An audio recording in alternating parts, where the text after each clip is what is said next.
Gardeners often search for shortcuts to healthier soil, but most overlook the simplest allies hiding just beneath their feet: earthworms. These tireless creatures aerate the ground, recycle organic matter, and leave behind nutrient-rich castings that turn ordinary dirt into fertile soil. What many don't realize is that you can call earthworms to your garden almost instantly with a method so simple it feels like a gardening secret. All you need is an old cotton sock, some common seeds, and a touch of patience. This socked seed trick works as both a worm attractant and a powerful soil conditioner, pulling earthworms in from yards away and setting the stage for long-term garden success. Healthy soil without earthworms is rare. These creatures are natural tillers, pulling organic matter down into the soil, improving water infiltration, and creating a rich environment for plant roots. Their castings are full of nitrogen, phosphorus, and potassium in a form plants can absorb immediately. Where earthworms thrive, plants flourish, and soil fertility continues to improve with minimal effort. The real challenge is getting more earthworms into your beds quickly, and this is where the sock seed method shines. Earthworms are naturally drawn to decomposing organic material and moist soft fibers they can burrow into. A cotton sock filled with a mix of seeds becomes the perfect bait. As the seeds sprout inside the sock, roots push out, microbes begin to break down the seed hulls, and the moist fabric provides an ideal habitat. Worms sense the microbial activity and organic compounds from a surprising distance, wriggling through the soil to gather around the sock. What starts as a simple lure becomes a mini compost and root ball that worms can't resist. Take one clean old cotton sock and fill it halfway with a mixture of cornmeal, clover seed, and alfalfa pellets. If clover or alfalfa pellets are not available, plain birdseed works well too. Tie the end of the sock securely so the contents don't spill. Soak the sock in a diluted mixture to jumpstart microbial activity.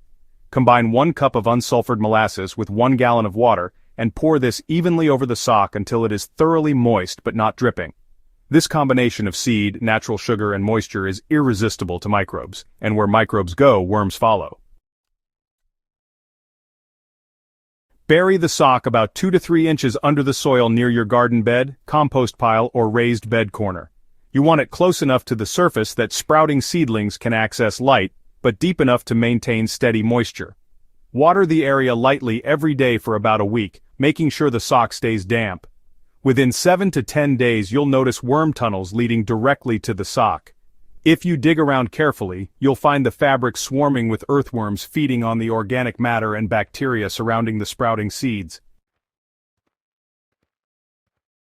As worms gather, they naturally begin enriching the surrounding soil. They consume the sprouting seeds, decomposing fibers and microbial matter, then excrete nutrient-packed castings. Over time, the sock itself starts to break down, becoming part of the soil structure. The result is a slow-release worm feast that continues attracting and conditioning for weeks.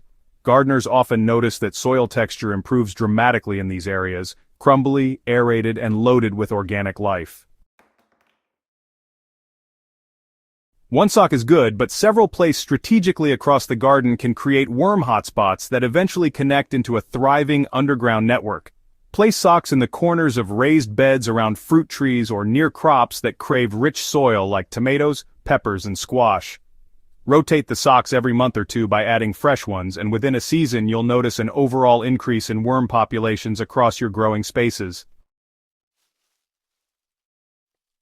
Many gardeners turn to chemical fertilizers or packaged soil conditioners, but these quick fixes often bypass the natural soil ecosystem. The sock method, on the other hand, builds fertility by working with nature.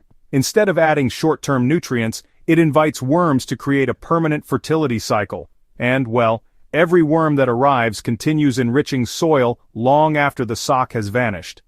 Unlike chemical methods, this approach increases soil life without risk of harming plants, pollinators, or groundwater.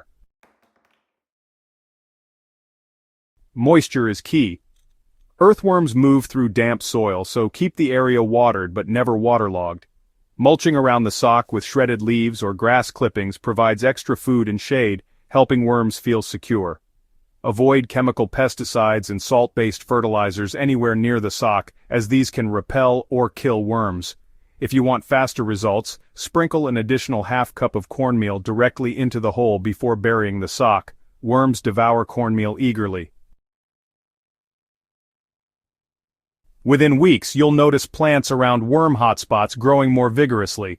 Their roots will penetrate deeper thanks to the tunnels worms leave behind. Nutrients will be cycled naturally without constant external inputs. Over time, your soil transforms from lifeless dirt into a thriving ecosystem, with earthworms doing the heavy lifting. This simple sock trick sets into motion a natural process that requires no ongoing expense, no synthetic products, and very little effort, just patience and consistency. The sock seed trick may sound unusual, but it taps into nature's own design.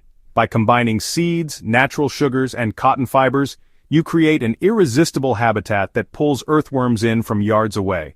The beauty is in its simplicity and effectiveness. Every gardener, from beginner to expert, can put this into practice and see real results in just days.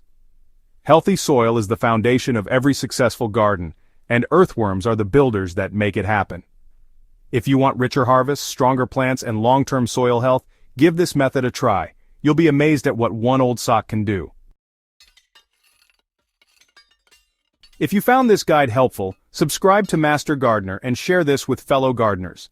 The more we learn to work with nature, the better our gardens and our harvests will be.